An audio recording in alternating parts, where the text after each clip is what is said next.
Signal அவன் யாருன்னு கேட்டோம், இப்போ அடிச்சுட்டு வந்துருமா? சிக்னல் ரொம்ப பாதிக்கப்பட்டிருக்கு. A for apple, B for பால்னு சொல்லி கொடுக்கறத தாண்டி ஒரு சிக்னல்ல வந்து எப்படி சமூக பொறுப்போட நடந்துக்கணும்? இல்லை, நீ ஆரம்பிக்கும்போது ஒன்னே ஒன்று கேட்கணும், ரொம்ப நேரம் கேட்கணும்னு தோணுச்சு. இந்த சிக்னல் ஒன்று யார் வெறுப்பேற்றினாங்க? யார் வந்து அது சிக்னல் என்ன பண்ணிட்டேன் சொன்னா நான் 2 அடி அடிச்சுட்டு வந்துடுறேன். மயிலாடை பற்றி பேசாமல் அந்த சிக்னலில் இப்படி பண்ணவங்களை என்ன பண்ணுறது? ரைட்டராக இருக்கிறதுனால நம்ம ஒரு எல்லையை தாண்டி போயிடுவோம் எப்பவுமே. ஸோ அந்த அந்த நேரத்துலலாம் ரொம்ப தாண்டுவார். எல்லை மீறுவது காதல் காட்சிகளில் எல்லை மீறி கொண்டிருக்காரு. என்ன நான் சொன்னேன், எங்க நீங்க பண்ணி யோசிச்சதெல்லாம் என் மேல எங்க தெரியுறீங்க? கொஞ்சம் டைம் கொடுங்க தான் கேட்டேன். அதுக்கும் டைம் கேட்டேன். காமெடியாக பேசிட்டு இருப்போம். எவ்வளவு ரத்தம்னாலும் அவர் வந்துருவார். ஒரே ஒரு முத்தம்னா வரமாட்டாரு. ஆக்சுவலா வந்து இவருக்கு இன்னொரு இது இருக்கு, நவீன டிஆர்னு சொல்லிட்டு ஹீரோயினை வந்து தொடாம தான் வந்து ரொமான்ஸ் பண்ணுவாரு. தள்ளி வச்சு அதெல்லாம் தாண்டி போயிடுச்சு. அதெல்லாம் தாண்டிட்டாரு. ஆமா, பாஸ் ஆயிட்டாரு. அதான் நிறைய நான் பாஸ் ஆயிட்டேன்ற மாதிரி.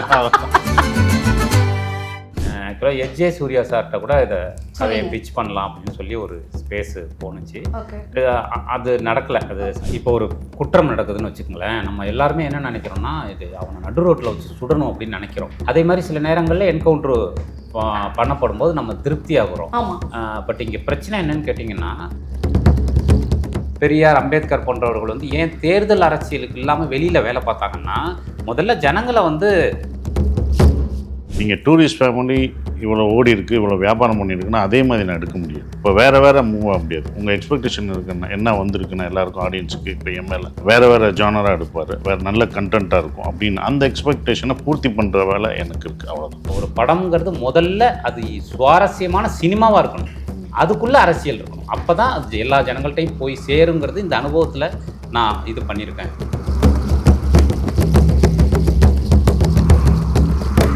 சினிமா எக்ஸ்பிரஸ் நேயர்களுக்கு வணக்கம். என் கூட மயிலாட் படத்துக்காக இயக்குனர் ராஜு முருகனும் நடிகர் இயக்குனர் சசிகுமாரும் இணைஞ்சிருக்காங்க. வணக்கம். வணக்கம். நல்லா இருக்கீங்களா? நல்லா இருக்கேன். ரொம்ப அப்படியே சாஃப்ட் சைலண்டா அண்ணன் ட்ரெய்லர் பார்த்தேன், எனக்கு ரொம்ப பிடிச்சிருந்தது. வழக்கமான ராஜு முருகனோருடைய டச் ஒரு படி தூக்கலாகவே இருந்தது அப்படின்னு தான் சொல்லணும்.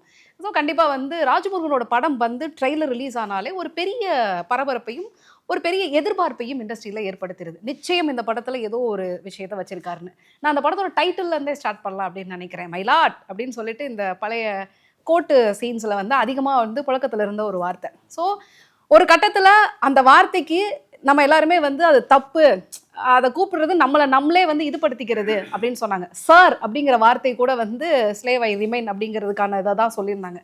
ஸோ இதை வந்து ஹேபிட்டாகவே ஆக்கிட்ட ஒரு விஷயமும் இங்கே நடந்துக்கிட்டு இருக்கு. மயிலாடை பொறுத்த வரைக்கும் அந்த ஹேபிட்டாகவே வச்சுக்கிட்டோன்னு சொல்ல வரீங்களா, இல்லை என்ன ஒரு விஷயத்துக்காக இந்த டைட்டிலை வந்து சூஸ் பண்ணீங்க? இல்லை, அதான் நீங்கள் சொன்ன மாதிரி காலகாலமாக நம்ம மயிலாடு அப்படின்னு நிறைய பேர்கிட்ட போய் நிற்கிறோம் நீதிக்காக, நியாயத்துக்காக. ஒன்றும் இல்லாதவங்க வந்து மயிலாடுங்கிற குரலோடு போய் பல வாசல்களில் நிற்கிறாங்க. அதுதானே தொடர்ந்து நடந்துகிட்டு இருக்கு.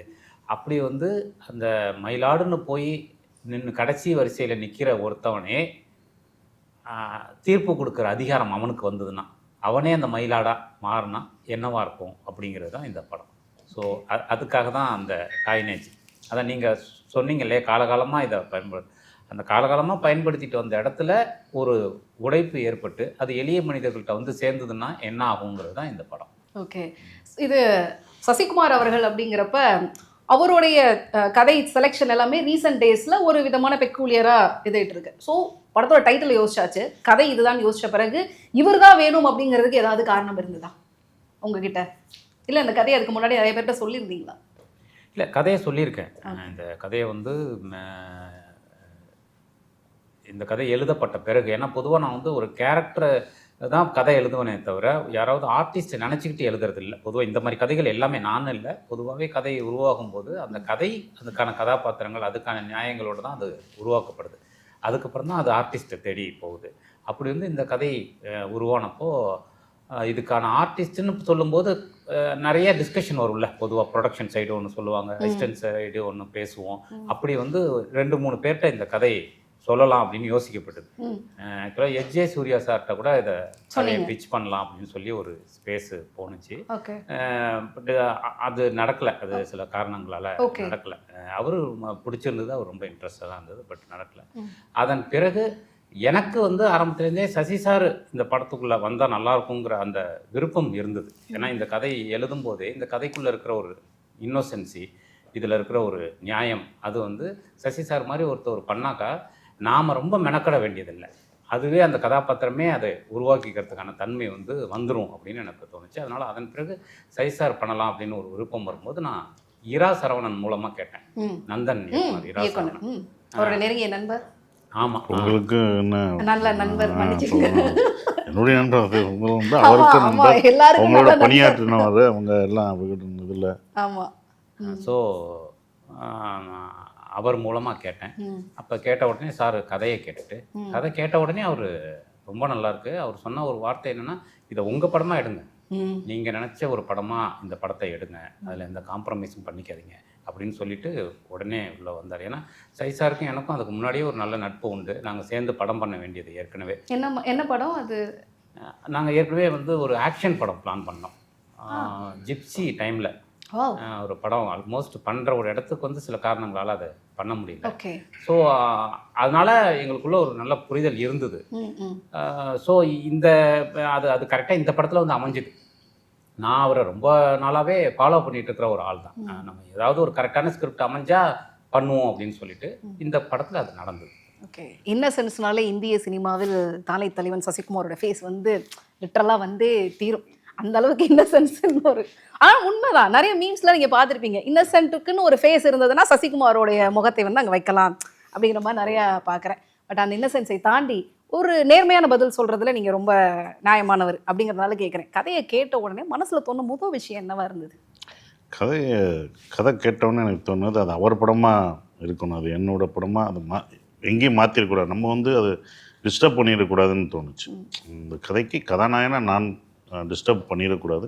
அவர் என்ன யோசிச்சாரோ அதை அப்படியே எடுங்க, நீங்கள் எந்த சமரசமும் பண்ணாங்க, இந்த கேரக்டர் முத்துச்சிற்பி இப்படி இருப்பான், இதுதான் இருக்கணும் அப்படின்னு நீங்கள் என்ன நினைக்கிறீங்களோ அதுக்குள்ளே நான் வந்துடுறேன், எனக்காக எதுவும் மாற்ற வேணாம், அவன் இப்படி தான் இருப்பான், இந்த அழுக்கூட இந்த மாதிரி தான் போட்டு இருப்பான் அப்படின்னா அந்த அந்த காஸ்டியூம் முதற்கண்டு அதை மாற்ற வேணாம், நீங்கள் என்ன நினச்சிங்களோ அதிலே வந்துடுவோம் அப்படின்னு நினச்சி அதை மாற்றக்கூடாது அப்படின்றது இருந்தது. ஏன்னா அவர் ஒரு நல்ல ரைட்டர், ஒரு எழுத்தாளர், ஒரு எழுத்து எனக்கு ரொம்ப பிடிக்கும். அப்போனும்போது அந்த எழுத்து எதுவும் மாறக்கூடாது, அந்த டைலாக் முதற்கொண்டு மாறாமல் அப்படியே இருக்கணும்னு நினச்சேன். ஸோ அப்படி தான் இது வரைக்கும் கட்டி காப்பாற்றி கொண்டு வந்தாச்சு.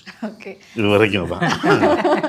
சமூக பொறுப்புள்ள 2 இயக்குனர்கள் ஒன்றா சேரும்போது சிக்கல்கள் வருவதற்கு நிச்சயமாக ஏதோ ஒரு இடத்துல ஏதோ ஒரு சாத்தியமாவது வந்துடும். அதை எப்படி வந்து 2 பேரும் வந்து சமாளிச்சிங்க? ஏன்னா அது கிரியேட்டிவ் பிஸ்னஸ். ஸோ 2 பேருக்குமே வந்து அது சமூக பொறுப்பும் இருக்குது, அதோடைய தாக்கம் அதிகமாக இருக்குது உங்களுடைய படைப்புகளில்.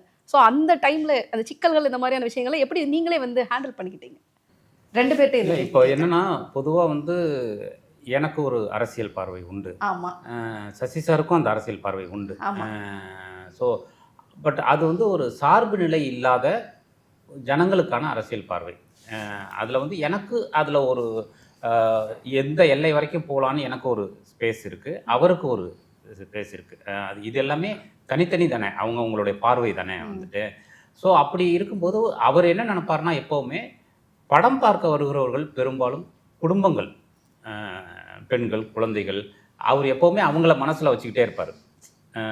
நம்ம ஒரு படம் எடுக்கிறோம் அப்படின்னா எல்லாருக்கும் போய் சேரணும், அவங்களையும் போய் சேரணும், அதற்கு தடையில்லாத ஒரு விஷயத்த நம்ம பண்ணணும்னு சொல்லுவார். அதுதான் அவருடைய மெயினான ஒரு கன்சர்னாக இருக்கும். மற்றபடி சமூகத்துக்காக பேசுகிறதோ, அதில் அரசியல் பேசுகிறதோ அதை பற்றின ரெஸ்ட்ரிக்ஷன் இல்லை.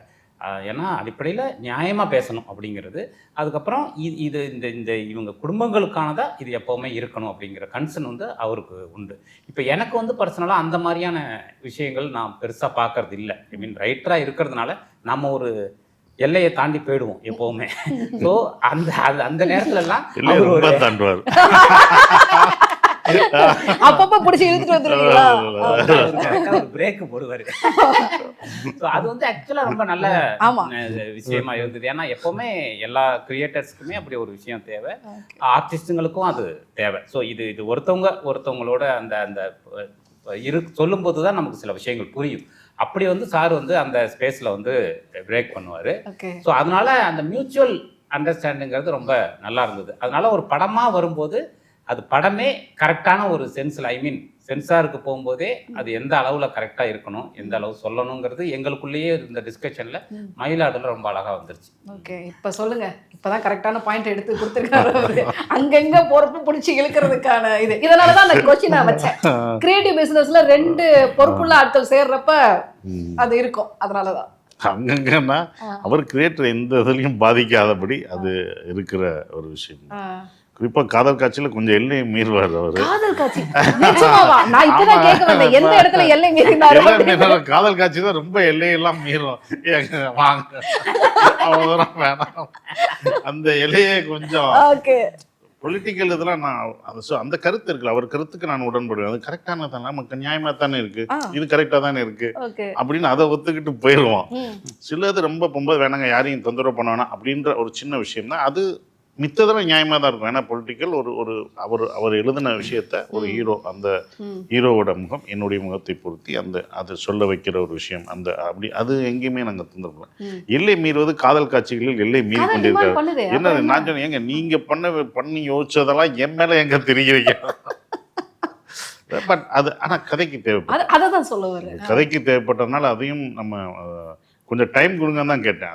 அதுக்கும் டைம் கேட்டேன்.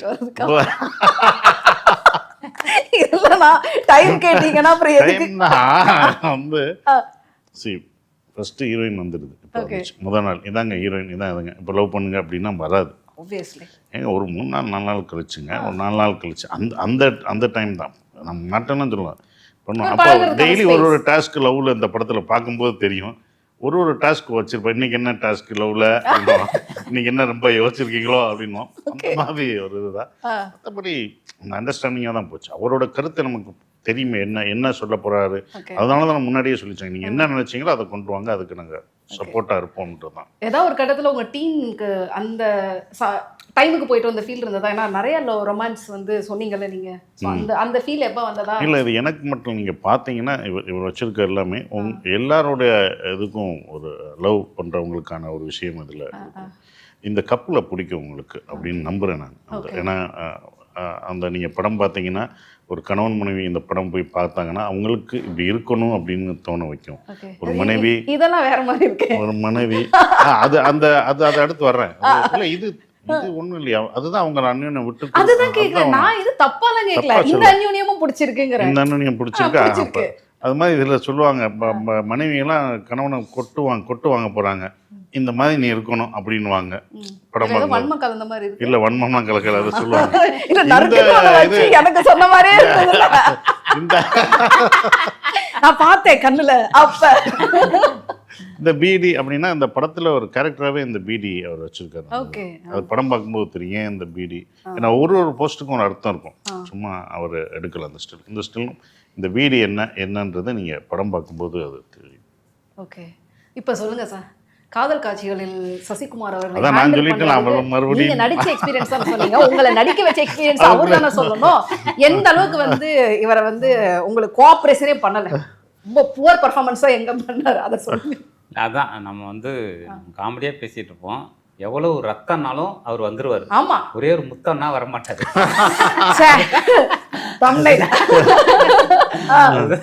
அதுதான் அவர் ரொமான்ஸ் காட்சின்னா அன்னைக்கு கொஞ்சம் ஸோ பட் என்னன்னா அதான் அவர் சொன்ன மாதிரி இந்த படத்துக்கு அது இருந்தாதான் இதோடைய மற்ற விஷயங்கள் அர்த்தம் உள்ளதாக மாறும். ஏன்னா முத்துச்சிற்பி சுசீலாங்கிற ஒரு தம்பதிகளுடைய அன்பு தான் இந்த படத்தோட அடிப்படையாக இருக்கும்போது அதை சரியாக நம்ம காட்டினா தான் மற்ற விஷயங்கள் அர்த்தம் உள்ளதாக இருக்கணுங்கிறதுனால அதை நான் சொல்லிட்டேன் சார். இந்த லவ் காட்சியில் மட்டும் கொஞ்சம் அந்த க்ளோசர்னஸ் வரணும், அவங்களுக்குள்ள இருக்கிற அந்த அன்பு வரணும் அப்படின்னு சொல்லிட்டு. நீங்கள் படம் பார்த்தீங்கன்னா அது தெரியும்.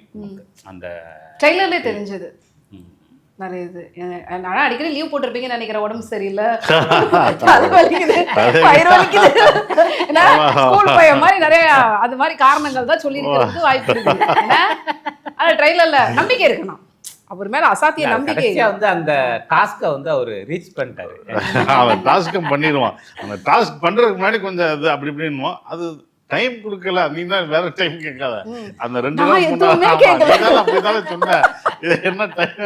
இல்ல ஒரு லாஸ்ட் படத்துல இருந்தே பாத்தீங்கன்னா ரொமான்ஸ் சைடுல இருந்து சிம்ரன் அவங்க கூட வந்து அதுவும் நல்லா ரொமான்டிக்கல் போர்ஷன்ஸ் எல்லாம் பயங்கரமான இம்ப்ரூவ்மெண்ட். ஆக்சுவலா வந்து இவருக்கு இன்னொரு இது இருக்கு, நவீன டிஆர்னு சொல்லிட்டு ஹீரோயினை வந்து தொடாம தான் வந்து ரொமான்ஸ் பண்ணுவாரு, தள்ளி இப்ப வச்சு அதெல்லாம் தாண்டி வந்து போயிடுச்சு. அதெல்லாம் தாண்டிட்டாரு. ஆமா, பாஸ் ஆயிட்டாரு. அதான் நிறைய அதான் நான் பாஸ் ஆயிட்டேன்ற மாதிரி. ஆனா ரொமான்ஸ் நோட் பண்ணுங்க, அந்த இதுதான். Okay, so fun support.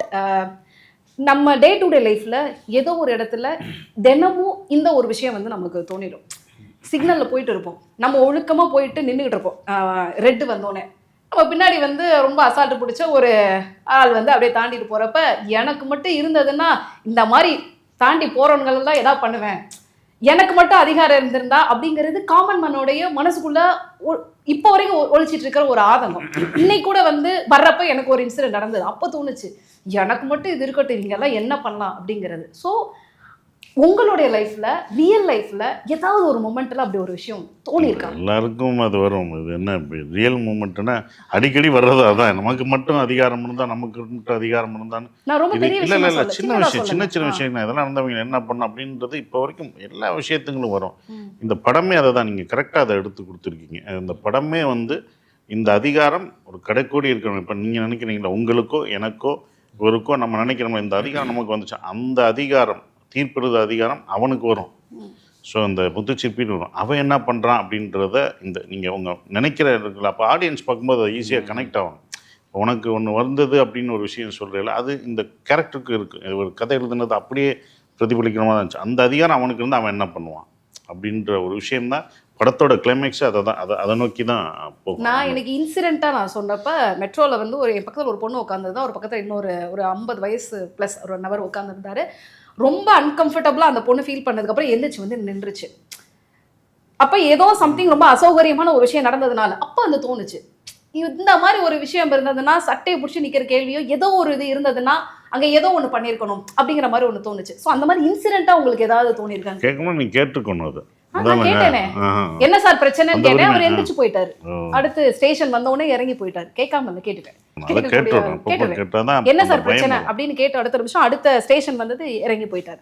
ஏன்னா அந்த சம்பந்தப்பட்ட பொண்ணு என்கிட்ட எக்ஸ்பிளைன் பண்ணல என்னன்னு சொல்லிட்டு, அன்கம்ஃபர்டபுளா ஃபீல் பண்ணிட்டு உடனே எந்திரிச்சு நின்றுட்டாங்க. ஸோ அதை புரிஞ்சுக்கிட்டு என்ன பிரச்சனைங்கிறத நான் கேட்டு மட்டும் அட்ரஸ் பண்ணேன். உங்களுக்கு நிச்சயமா இல்லை என்னன்னா இப்போ ஒரு குற்றம் நடக்குதுன்னு வச்சுக்கோங்களேன், நம்ம எல்லாருமே என்ன நினைக்கிறோம்னா இது அவனை நடு ரோட்டில் வச்சு சுடணும் அப்படின்னு நினைக்கிறோம். ஒரு அதே மாதிரி சில நேரங்களில் என்கவுண்டர் பண்ணப்படும் போது நம்ம திருப்தி ஆகுறோம். பட் இங்கே பிரச்சனை என்னன்னு கேட்டிங்கன்னா அதோட அது முடிஞ்சிடுதா அப்படிங்கிறது தான் பிரச்சனை. நம்ம வந்து ஒரு இன்சிடென்ட் கோவப்படுறோம். இப்போ நீங்கள் சொல்கிற மாதிரி ஒரு இன்சிடென்ட் நமக்கு நடக்குது, அது கோவப்படுறோம், கண்டிப்பாக கோவப்படணும் அதை. ஆனால் அதோட அது முடிஞ்சிருதா அப்படிங்கிறது தான் இங்கே பிரச்சனை. அப்போது இங்கே என்ன பிரச்சனை இருக்குன்னா, நீங்கள் சொல்கிற மாதிரி நமக்கு ஒரு அதிகாரம் வந்தா அப்படின்னு நம்ம நினைக்கிறோம் இல்லையா, அப்படி நினச்சவங்கள்ட்ட அதிகாரம் வரும்போது அவங்களும் அதை விட மோசமாக இருந்திருக்காங்க. அதுதான் நமக்கு ஏற்கனவே இருக்கிற பிரச்சனை. புரியுதா உங்களுக்கு நான் சொல்றேன்? ஏன்னா பவர் கொடுக்குற ஒரு சென்ஸும், அப்புறம் பவருக்கு போன பிறகு அவங்க சந்திக்கக்கூடிய வேற வேற விஷயங்கள்ல சரி இதை தக்க வைக்கிறதுக்கு இதெல்லாம் பண்ணணும் அப்படிங்கிறதும் அது இப்படி நடந்துருது. அதனால இன்னைக்கு பவர்ல இருக்கிற எல்லாருமே கீழே இருந்து போனவங்க தான் நிறைய பேர் வந்து இந்த மாதிரி இடத்துலேருந்து போனவங்க தான். அந்த ஜனங்கள்லேருந்து தானே இவங்க தலைவர்கள் உருவாகுறாங்க. ஸோ அப்படி அப்போது நம்ம பேச வேண்டியது என்னென்னா உடனடியான கோபங்களோ இதுவோ தீர்வு கிடையாது. அப்போ நம்ம என்ன முன்வைக்க வேண்டியிருக்குன்னா அதுக்கு எதிராக ஒரு பெரிய ஃபிலாசபியை முன்வைக்க வேண்டியிருக்கு. நம்ம வந்து அதாவது நம்ம வந்து இதயங்களை சீர்திருத்த வேண்டியிருக்கு. நீங்கள் மனுஷனை மாற்றணும் அப்படின்னா அவனோட ஹார்ட்லேருந்து ஆரம்பிக்க வேண்டியிருக்கு. அப்போ தான் பெரிய மாற்றம் உருவாகும். இல்லைன்னா ரொம்ப சின்னதாக ஒரு விஷயத்த நம்ம கடந்து போயிட்டுருப்போம். புரியுது இல்லையா? சொல்லப்போனால் இதில் அந்த எளிய மனிதன் நீங்கள் முன்வைக்கிற விஷயம் வந்து அப்படி தான் இருக்கும். ஒரு சின்ன தீர்வு அல்ல. நம்ம மொத்தமாக மாறணும் அப்படின்னா நம்முடைய மனசுலேருந்து அந்த மாற்றத்தை உருவாக்கணும் அப்படிங்கிறது தான். அந்த மனசுலேருந்து உருவாக்கிட்டா நீங்கள் சொல்கிறீங்களே இப்போ ஒரு ஆள் அப்படி இருக்காருன்னு, அப்போ அவனுடைய மனசை தான் நம்ம மாற்ற வேண்டியிருக்கு. நீ சக பெண்களை எப்படி பார்க்குற இல்லையா வந்துட்டு அதை நம்ம சொல்லிக் கொடுக்க வேண்டியிருக்கு.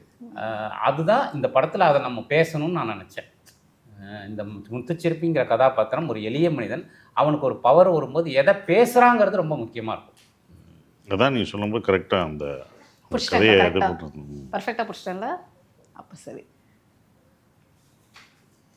இதுலேருந்து ஏதாவது கதையிலேருந்து இல்ல இல்ல இல்ல நான் எதையாவது நான் வேற இடத்துல நோட் பண்ணிருக்கேனா அப்படிங்கறத அங்கலங்கலமா, ஏன்னா படத்துக்கான ப்ரொமோஷன் அப்படிங்கிறப்ப வந்துட்டு உங்களோட சுப்பிரமணியபுரம் பத்தி நீங்க சொல்லுங்க அப்படின்னு சொல்லிட்டு நிறைய கேள்விகளை ஃபேஸ் பண்ணிருக்கீங்க, கரெக்டா?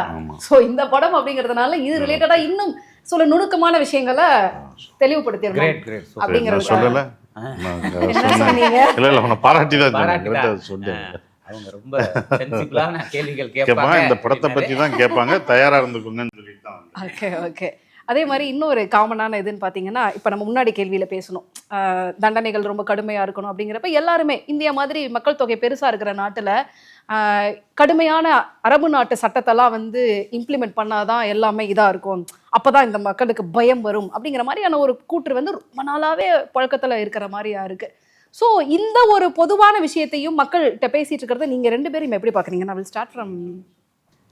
இல்லை, அதுதான் இப்போ நான் சொன்னேன், சட்டம் வந்து கடுமையாக இருக்கணுங்கிறதுல எந்த மாற்று கருத்தும் கிடையாது. ஆனால் அது வந்து அது மட்டுமே ஒரு சமூகத்தை சீர்திருத்திடுமான்னா அது கிடையாது, அது ஒரு பக்கம். அதனால் அந்த குற்றமே இல்லாத ஒரு சமூகத்தை உருவாக்கணும்னா அது நீங்கள் மனுஷங்கள்ட்டேருந்து உருவாக்கணும்.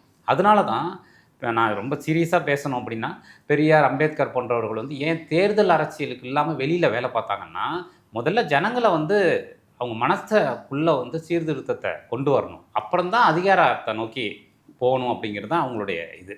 நான் என்ன சொல்கிறேன்னு புரியுது, ஃபிலாசபி தான். இப்போ பௌத்தம்னு ஒரு ஃபிலாசபி இருக்குது, புத்தர் உருவாக்குனது. இன்றைக்கி வரைக்கும் அது இருந்துகிட்டே இருக்குல்ல, அது அரசியல் கிடையாது இல்லை. ஐ மீன் அரசியல்னா அதிகாரத்துக்கான அரசியல் கிடையாது இல்லை. அந்த மாதிரி நம்ம சிந்தனையை தான் விதைக்க வேண்டியிருக்கு முதல்ல. அதுவும் குறிப்பாக கிரியேட்டர்ஸு இவங்கெல்லாம் வந்து சிந்தனையை தான் முதல்ல கொண்டு போய் சேர்க்க வேண்டியிருக்கு. அப்படி சேர்க்கும்போது குற்றம் இல்லாத ஒரு சமூகத்தை நம்மளால் உருவாக்க முடியும். அதுக்கப்புறம் தானே சட்டம் அதோடைய வேலையை பார்க்க வேண்டியிருக்கு. புரியுது இல்லையா? அதனால் சட்டங்கள் கடுமையாக்கப்படுங்கள் முக்கியம். அதையும் தாண்டி மனுஷங்களை மாற்றுறதுக்கு வேறு வேறு வழிகளில் நம்மளாம் சேர்ந்து வேலை பார்க்க வேண்டியிருக்கு. அதுதான் முக்கியம்னு நினைக்கிறேன். நீங்கள் அதான் அவர் சொல்லிட்டார்ல, அதுதான் உங்களுக்குன்னு ஒரு பார்வை இருக்கும்ல. அதுதான் இந்த அதுதான் ஒவ்வொரு மனிதனாக மாறணும். நீங்கள் சொல்கிறீங்கல்ல, இவன் தப்பான அவன் பார்த்தா அவனுக்கு நம்ம சொல்லி கொடுக்கணும். ஃபஸ்ட்டு ஆரம்பத்துலேருந்து அவங்க சொல்லி கொடுத்து வரமுன்னு தான் அது சரி செய்யப்படும். இது வந்து எந்த சட்டமும் அப்போ எவ்வளோ சட்டம் வந்திருக்கு, திருந்திட்டாங்கடா, ஒருத்தனும் திருந்த மாட்டாங்க. இவ்வளோ சட்டம் வருது, மறுபடியும் போய் வந்துடுறாங்க. திருத்த முடியல. நீங்கள் ஆரம்பத்துலேருந்து பேசிக்காகவே இங்கே சொல்லி கொடுக்கப்படணும், குடும்பத்தோடு வளர்ந்து அதை சொல்லி கொடுக்கப்படணும், எல்லாமே இருக்குது. ஸோ அது வந்து இவ்வளோ சட்டங்கள் போட்டு இன்னும் திருந்தவே இல்லை, எந்த காலத்துலையும் திருந்தவே இல்லை. அப்போ என்ன இது பண்ணணும்? ஆரம்பத்துலேருந்தே அவங்களுக்கு சொல்லணும், இது தவறு, இது சரி, இவங்களை பார்க்குறது இப்படி பார்க்கணும், இந்த பார்வையை இது பண்ணணும், நம்ம சொல்லி கொடுக்கணும். ஸோ இது ஒரு முக்கியமான இதுவாக இருக்குது. எப்படி வந்து பிள்ளைகளுக்கு இது தப்பு சரி அப்படிங்கிறத சொல்லிக் கொடுக்குறோமோ, அதே மாதிரி சமூகத்தில் நடக்கக்கூடிய நம்ம பார்க்கக்கூடிய பார்வையிலையும் நிறைய திருத்தங்கள் சொல்லித்தரது கட்டாயமானதாக ஒன்று இருக்குது. இதை கல்வியாக்கணும் அப்படிங்கிறது கூட மிகப்பெரிய. இப்போ A for apple B for பால்னு சொல்லி கொடுக்கறத தாண்டி ஒரு சிக்னலில் வந்து எப்படி சமூக பொறுப்போடு நடந்துக்கணும், ஒரு பப்ளிக்கில் ஒருத்தர் வந்து அஃபெக்ட் ஆகிறப்ப அந்த இடத்துல ஒரு காமன் மேனாக நீ எப்படி பொறுப்பாக நடந்துக்கணும், இந்த மாதிரி விஷயமும் கல்வியாக சொல்லி கொடுக்கறது ஒரு மிகப்பெரிய தேவையாக இருக்கும் அப்படிங்கிறது தான் நிச்சயமாக சொல்ல வரேன். சிக்னல் அவன் யாருன்னு கேட்டோம், போய் அடிச்சுட்டு வந்துடுமா? சிக்னல் ரொம்ப பாதிக்கப்பட்டிருக்கு. இல்லை நீங்கள் யாரும் முன்னாடி ஒன்று கேட்கணும், ரொம்ப நேரம் கேட்கணும்னு தோணுச்சு. இந்த சிக்னலில் ஒன்று யார் வெறுப்பேற்றினாங்க?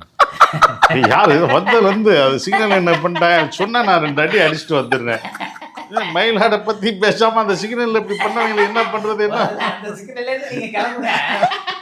யாரு தயவுசெய்து சொல்லு, அது ரொம்ப சொல்லணும். சரி, கேமராலாம் ஆன் ஆயிருக்கு, அப்புறம் பாருங்க தம்ப்நெயில் போட்டுருவேன், அடிதடி சசிகுமார் அடிக்க பாய்ந்த சசிகுமார். எதுக்கு பாயணும்? நீ வந்திருந்து சிக்னல் ஒரு நாள் நான் ரகுவரன் ஸ்டைல சொல்றேன், ஒரு நாள் சென்னை சிட்டில 2 வீலர் எடுத்துட்டு இந்த டிராபிக்ல வண்ணாரப்பேட்டையில இருந்து வடபழனி வரைக்கும் ஓட்டிட்டு வா அப்படிங்கிற மாதிரி யாரும் சொல்லுவாங்க. சொல்ல வேணாமா? அது யாருன்னு சொல்லுமா? நான் அடுத்த தடவை உங்க கூடயே வர்றேன். அடுத்த தடவை சிக்னல்ல உனக்கு யாரு இது பண்ணாங்களோ அடுத்த என்ட்ரி வரப்போ கூடயே நான் வர்றேன். ஏப்பா யாரா இருந்தாலும் தயவு செய்து அடுத்த தடவை அட்ரஸ் கொடுத்துட்டு போகப்பா, அண்ணன் சசிகுமார் அவர்கள் அடிக்க வருவார் அப்படிங்கிறதையும் சொல்லலாம். சார், மயிலாடு அப்படிங்கிற டைட்டில் வச்சதுக்கு அப்புறமா உங்களுடைய முதல் கன்சர்ன் சென்சாருக்காக இருந்ததா, இல்ல ஆடியன்ஸுக்காக இருந்ததா, இல்ல சிஸ்டத்துக்காக இருந்ததா? ஆடியன்ஸுக்காக தான். ஏன்னா இந்த கதை எழுதும் போதே வந்து இந்த கதைக்குள்ள ஒரு நேர்மை இருக்கணும், அதோடைய எமோஷன் நியாயமாக இருக்கணும் அப்படின்னு சொல்லி ஒரு இதோட தான் எழுதப்பட்டது. ஸோ அதனால் கண்டிப்பாக இந்த படத்துக்கு வந்து சென்சாரில் ஒரு ஃபீட்பேக்காக நல்ல ஃபீட்பேக் வந்துரும்னு ஒரு நம்பிக்கை இருந்தது. அதே மாதிரி நடந்தது. அதை UA 13+ கொடுத்தாங்க, அவங்க அப்ரிஷியேட் பண்ணாங்க படத்தை. ஸோ அதனால் அது இருந்தது. ஸோ அதனால் இந்த படத்தை வந்து ஆடியன்ஸுக்கிட்ட போய் எவ்வளோ சேருதோ அவ்வளோதான் ரொம்ப முக்கியம்னு நான் நினச்சேன். அதனால் இந்த படத்துடைய தன்மையை ஸ்க்ரீன் பிளேவே நீங்கள் பார்த்தீங்கன்னா தெரியும். வெகுஜனங்களுக்கு சேர்றதுக்கான ஒரு ஸ்பேஸில் எழுதப்பட்ட கதை இது. இந்த படம் வந்து இது பேசுகிற கண்டென்ட் ஒரு ஸ்பேஸில் இருந்தாலும் ரொம்ப கமர்ஷியல்னு பொதுவாக அப்படி ஒன்று தனியாக கிடையாது. பட் ஆனால் ஒரு புரிதலுக்காக சொல்கிறேன், அந்த ஸ்பேஸில் இந்த படம் இருக்கும். என்னுடைய கதைகள்லேயே இது இன்னும் அடுத்த கட்டம் அந்த கமர்ஷியல் ஸ்பேஸ்க்குள்ளே இருக்கும். ஓகே, உங்களுக்கு ஏதாவது கன்சர்ன் ஏதாவது டைட்டில் மேலே? இல்லை, நல்லா இருந்துச்சு அப்படின்னு தான் எல்லாமே சொன்னாங்க. என்ன வைக்கணும்னு ஒன்று பிளான் போட்டுகிட்டே இருந்தோம் அதில். ஸோ அப்போ செகண்ட் ஆப்ஷன் அந்த மாதிரிலாம் எதுவுமே உங்களுக்கு தோணல சார்? டைட்டில் டைட்டில் இல்லை, மயிலாடு தான் அவங்க சொல்லும்போது அதுதான் இருந்தது.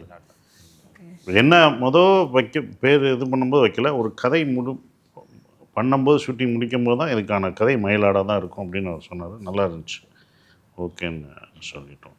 ஓகே சார், இன்றைக்கி வந்து படம் பார்க்கக்கூடிய மக்களுடைய கண்ணோட்டம் வந்து பார்த்திங்கன்னா நிறைய சேஞ்சஸ் இருக்குது. சடனாக பார்த்திங்கன்னா ஒரு வகையான படத்தை வந்து பயங்கரமாக வந்து செலிப்ரேட் பண்ணி செரிஷ் பண்ணுறாங்க. ரொம்ப எதிர்பார்க்கப்பட்ட படங்களை வந்து கண்டுக்க கூட மாட்டேங்கிறாங்க. அப்படி இருக்கக்கூடிய சூழலில் தொடர்ந்து ராஜமுருகனுடைய சமூக பொறுப்புள்ள சில படங்கள் வந்து பார்த்திங்கன்னா கமர்ஷியல் ஆஸ்பெக்ட் அப்படின்னு வர்றப்ப வந்து பார்த்திங்கன்னா அங்கே ஓகே ஏதோ ஒரு இடத்துல வந்து ஒரு சின்ன இது இருந்துக்கிட்டே இருக்குல்ல, மக்கள் சைட்லேயே வந்து இவர் வந்து ஃபிலாசபியாக ஏதாவது சொல்லிட்டு போயிடுவார்ப்பா, இவர் வந்து ஏதாவது கருத்து சொல்லுவார்ப்பா அப்படிங்கிற மாதிரி அந்த கண்ணோட்டம் வந்து மீண்டும் மீண்டும் வந்து உங்களுடைய படங்கள் மேலே வைக்கப்படுதில்ல, அதை பற்றி என்ன நினைக்கிறீங்க? இல்லை, என்னோட படங்கள் நீங்கள் ஆரம்பத்துலேருந்தே பார்த்தீங்கன்னா, இப்போ குக்கு எடுத்துக்கோங்க. அந்த படம் வந்து ஒரு மியூசிக்கல் ஃபிலிம். அதில் வந்து பாட்டு இருக்கும், ஒரு கம்ப்ளீட் ஒரு லவ் இருக்கும். ஸோ ரைட்டிங்காகவே வந்து ஹியூமர் இருக்கும். பட் எந்த அளவு நான் நினச்ச மாதிரி இப்போ ப்ரெசென்ட் பண்ண முடிஞ்சுதாங்கிறது வேறு. ஒவ்வொரு படத்துக்கும் நம்ம ஒன்று நினைப்போம், அது 100% எந்த படமுமே அடையுமான்னு தெரியாது. புரியுது அவங்களுக்கு? அதுலேருந்து நம்ம லேர்னிங் பண்ணிக்கிறோம். மற்றபடி நான் எழுதும்போதே ஜனங்க இதை நிறைய பேர் பார்க்கணுன்னு தான் எழுதுகிறேன். சொல்லப்போனால் நான் பெரும்பாலும் வந்து இந்த ப்ரீச்சியாக இருக்கக்கூடாதுங்கிறதுல ரொம்ப கான்சியஸாக தான் எழுதுகிறேன். ஏன்னா ஒரு ஆர்ட் வந்து ஆர்ட்டாக இருக்கணும், அதுக்குள்ளே தான் அரசியல் இருக்கணும். அந்த ஆர்ட்டுக்கு வெளியில் துருத்திட்டு இருக்கணும். சில நேரங்களில் அதை தாண்டி என்னோடய படங்கள் அது நடந்திருக்கு, அதையும் நான் ஒத்துக்கிறேன். பட் அது ஒரு லேர்னிங் ப்ராசஸ் தானே. அப்புறம் அது பண்ண பிறகு இல்லை இவ்வளோ இதுவாக சொல்லக்கூடாது, இன்னும் கொஞ்சம் ஆர்டிஸ்டிக்காக சொல்லணும், கரெக்டாக சொல்லணும் அப்படிங்கிறதெல்லாம் லேர்னிங் தான். நம்ம ஒவ்வொரு படத்துலேருந்து எடுத்துக்கிறது தான். அதனால் அதுலேருந்தெல்லாம் நான் வந்து இது கற்றுக்கிட்ட விஷயங்களில் இப்போ இன்னும் அந்த ஸ்பேஸை அதிகமாக யூஸ் பண்ணணும்னு நினைக்கிறேன். ஒரு என்டர்டெயின் இருக்கணும். ஒரு படம்ங்கிறது முதல்ல அது சுவாரஸ்யமான சினிமாவாக இருக்கணும், அதுக்குள்ளே அரசியல் இருக்கணும். அப்போ தான் அது எல்லா ஜனங்கள்கிட்டையும் போய் சேருங்கிறது இந்த அனுபவத்தில் நான் இது பண்ணியிருக்கேன். அதுதான் என்னோடய நோக்கமாக இருந்திருக்கு. பட் அதுக்குள்ளே நான் லேர்னிங் பண்ணி மயிலாடு அந்த ஸ்பேஸில் இன்னுமே உங்களுக்கு திருப்தியை கொடுக்கும்னு நான் நம்புகிறேன். இது காம்ப்ரமைஸா இல்லை சகிப்புத்தன்மையா? காம்ப்ரமைஸ் இல்லை, லேர்னிங். அதான் சொன்னேன், ஒரு லேர்னிங். ஏன்னா ஒரு ஆர்ட்டாக இருக்கணும். அந்த லேர்னிங் தான். இதில் காம்ப்ரமைஸே கிடையாது. நான் கற்றுக்கிட்டு வந்ததில் நம்ம அடுத்தடுத்து ஒன்று பண்ணுறோம். ஏன்னா சினிமாங்கிறது எப்படியா இருந்தாலும் ஒரு வியாபாரம். அது ஜனங்களுக்கான ஒரு நேரத்தை நம்ம எடுத்துக்கிறோம். அவங்க காசு கொடுத்து வர்றாங்க. அப்போ அவங்கள சுவாரஸ்யப்படுத்த வேண்டியது ரொம்ப முக்கியமாக இருக்குது. அது என்ன வேணாலும் சொல்லலாம், நீங்கள் சிரிக்க வைக்கலாம், அழ வைக்கலாம், அது என்ன ஜேனராக வேணாலும் இருக்கலாம், த்ரில்லராக இருக்கலாம். பட் அவங்கள என்கேஜ் பண்ணி அதை சொல்லணும் அப்படிங்கிற அந்த ஒரு பாயிண்ட் தான் முக்கியமான விஷயம். அதை நான் லேர்ன் பண்ணியிருக்கேன்னு சொல்கிறேன். ஓகே, டூரிஸ்ட் ஃபேமிலிக்கு அப்புறமா வந்து பார்த்தீங்கன்னா வியாபார ரீதியாகவும் அதுக்கப்புறம் உங்கள் மேலே ஆடியன்ஸ் வச்சிருக்கிற எக்ஸ்பெக்டேஷன்ஸும் வந்து பார்த்தீங்கன்னா ஒரு படி அதிகமாக ஆயிருக்கு அப்படின்னு தான் சொல்லணும். ஸோ சசிகுமார் அவர்கிட்ட இருந்து இந்த மாதிரியான வகையறா படங்கள் அப்படிங்கிறது ஒரு எக்ஸ்பெக்டேஷனை வந்து கிரியேட் பண்ணி வச்சிருக்கல, அந்த பெஞ்ச் மார்க் செட் பண்ணியிருக்கல, அது உங்களை பொறுத்த வரைக்கும் ஒரு எப்படி பார்க்குறீங்க? அதை உடைக்கணும் ஒவ்வொரு படத்துலையும் அப்படிங்கிற ஒரு பெரிய இது இருக்குல்ல. எக்ஸ்பெக்டேஷன்றது என்ன எக்ஸ்பெக்டேஷன் பார்க்குறீங்க? கலகலன்னு ஒரு ஜாலியா ஒரு நல்ல படம், அதான உங்கள் எக்ஸ்பெக்டேஷன். நம்பி வரலாம் அப்படி இருக்கும். ஏதோ ஒரு கண்டென்ட் இருக்கும், ஒரு நல்ல விஷயம் இருக்கும் அப்படின்னு ஒரு இருக்கலாம். அந்த எக்ஸ்பெக்டேஷனை நான் பூர்த்தி செஞ்சுருவேன். ஆனால் ஜானர் வேறு தான். நீங்கள் டூரிஸ்ட் ஃபேமிலி இவ்வளோ ஓடி இருக்குது, இவ்வளோ வியாபாரம் பண்ணியிருக்குன்னா அதே மாதிரி நான் எடுக்க முடியாது. அப்போ அதே மாதிரி கதைகள் தான் நான் பண்ண முடியும். இப்போ வேறு மூவ் ஆக முடியாது. உங்கள் எக்ஸ்பெக்டேஷன் இருக்குன்னா என்ன வந்திருக்குன்னா எல்லாருக்கும் ஆடியன்ஸுக்கு இப்போ எம்எல்ஏ வேறு ஜானராக எடுப்பார், வேறு நல்ல கண்டென்ட்டாக இருக்கும் அப்படின்னு அந்த எக்ஸ்பெக்டேஷனை பூர்த்தி பண்ணுற வேலை எனக்கு இருக்குது. அவ்வளோதான். அதை தான் நான் பண்ணுறேன். மற்றபடி முன்னாடி வெற்றியோ தோல்வியோ அடுத்த படத்தை நான் மைண்டில் போட்டுக்கிறது. அது வெற்றி அடைஞ்சாலும் தோல்வி அடைஞ்சாலும் அது எனக்கு ஒரே மாதிரி தான் இருக்குது. அது வியாபாரமாக இதாக இருக்குது. அடுத்த படம் என்னவா ப்ரெசென்ட் பண்ணணும் அப்படின்றது வேறு. டூரிஸ்ட் ஃபேமிலி வேறு, மயிலாடு வேறு, ரெண்டையும் கம்பேர் பண்ண முடியாது. ஆனால் ரெண்டும் என் படம். அந்த 2 படம் டூரிஸ்ட் ஃபேமிலி வந்தப்போ உங்களுக்கு என்ன சாட்டிஸ்ஃபை பண்ணிச்சோ இதுவும் சாட்டிஸ்ஃபை பண்ணுறோன்னு ஒரு நம்பிக்கையில் இந்த படத்தை கொண்டு போனோம். அதுக்கப்புறம் ஆடியன்ஸ் பார்த்து சொல்கிற ஒரு விஷயம் தான், விமர்சகர்கள் பார்த்து சொல்கிற விஷயம் தான் அது. ஓகே. ஸோ உங்களுடைய படங்களுடைய காஸ்டிங் வந்து பார்த்தீங்கன்னா ரொம்ப பெக்கூலியராகவே இருக்கும். அதில் உங்களுடைய ஃபேவரட்டான ஆட்கள் தொடர்ந்து உங்கள் படத்தில் வந்து நீங்கள் காஸ்ட் பண்ணிகிட்டே இருப்பீங்க. லைக் குரு சோமசுந்தரம் இந்த மாதிரியான நபர்கள். ஸோ அந்த காஸ்டிங் பற்றி சொல்லுங்கள். உங்களுடைய பேட்டர்ன் ஆஃப் காஸ்டிங் எப்படி இருக்கும்? இல்லை சில பேர் ஆடிஷன் பண்ணிட்டு அதுக்கு எடுப்பாங்க. சில பேர் கதாபாத்திரம் எழுதுறப்பவே அந்த கதாபாத்திரத்தை பேர் எடுத்து போட்டுட்டு இப்போ குருன்னு ஒரு கதாபாத்திரம்னா அந்த இடத்துல குரு சோமசுந்தரம் தான் அப்படிங்கிறத எழுதி அந்த பேட்டர்னே செட் பண்ணியிருப்பாங்கல்ல. ஸோ உங்களுடைய இது இல்லை அதான் இப்போ நான் வந்து பொதுவாக ஸ்கிரிப்ட் எழுதும்போது 2 வகையாக கேஸ்டிங் எனக்கு தோணும். என்னென்னா ஒன்று வந்து அந்த ஸ்கிரிப்ட் எழுதிட்டு இருக்கும்போது அது எங்கே நடக்குதோ அந்த ஸ்கிரிப்ட் பெரும்பாலும் நான் அங்கே போய் எழுதுகிற வழக்கம் ஒன்று உண்டு. லொக்கேஷன் அல்லது அது சார்ந்த இடங்களுக்கு. இப்போ மயிலாடுனா இது கோயில்பட்டியில் நடக்குது. இந்த கதை நடந்த இடங்கள்னு ஒன்று இருக்குது.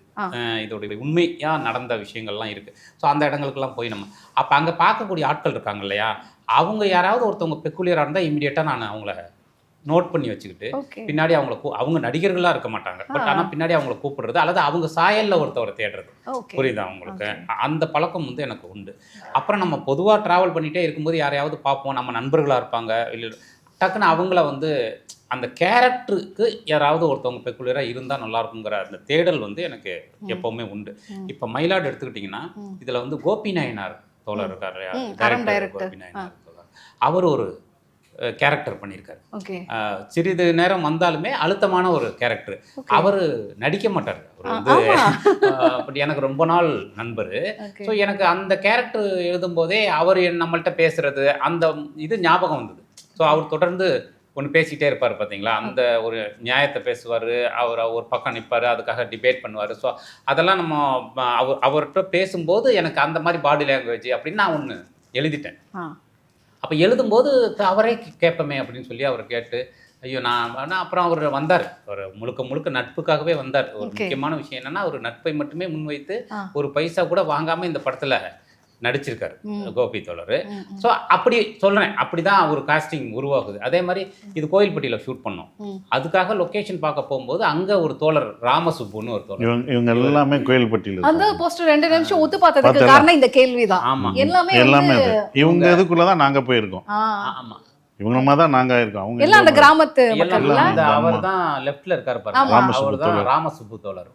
70 வயசு அவருக்கு. தமிழ்நாடு எழுத்தாளர் வந்து தமிழ்நாடு முற்போக்கு எழுத்தாளர்கள் கலைஞர்கள் சங்கம் அதுல இருக்காரு அவரு. இவங்க அமளி தோழர், இவங்க வந்து நாட்டுப்புற பாடகி, டீச்சர். இவங்களெல்லாம் அவங்க மீட் பண்ணோம். மீட் பண்ணும்போது அவங்கெல்லாம் அந்த கதைக்குள்ள வர்றாங்க. ஸோ இப்படிதான் இந்த ப்ராசஸ் நடக்குது. அவங்க ஆஷா சரத் நடிச்சிருக்காங்க இந்த படத்துல, முக்கியமான கேரக்டர். ஜேபி சார் நடிச்சிருக்காரு. இவங்கெல்லாம் என்னன்னா இவங்கெல்லாம் ரொம்ப லைவா அங்க பார்த்து வர்றவங்க. இது ஒரு லேயர். அவங்க எப்படின்னா எழுதப்பட்ட பிறகு ஒரு தெரிஞ்ச முகம் வேணும் அதுக்கு. அப்பதான் அந்த மாதிரி கதாபாத்திரங்கள் நம்பகத்தன்மையா இருக்குங்கும் போது அவங்க உள்ள வர்றாங்க. ஸோ இப்படிதான் ஒரு மிக்சடா ஒரு படத்துக்கான கேஸ்டிங் வந்து என்ன பொறுத்த வரைக்கும் நடக்குது.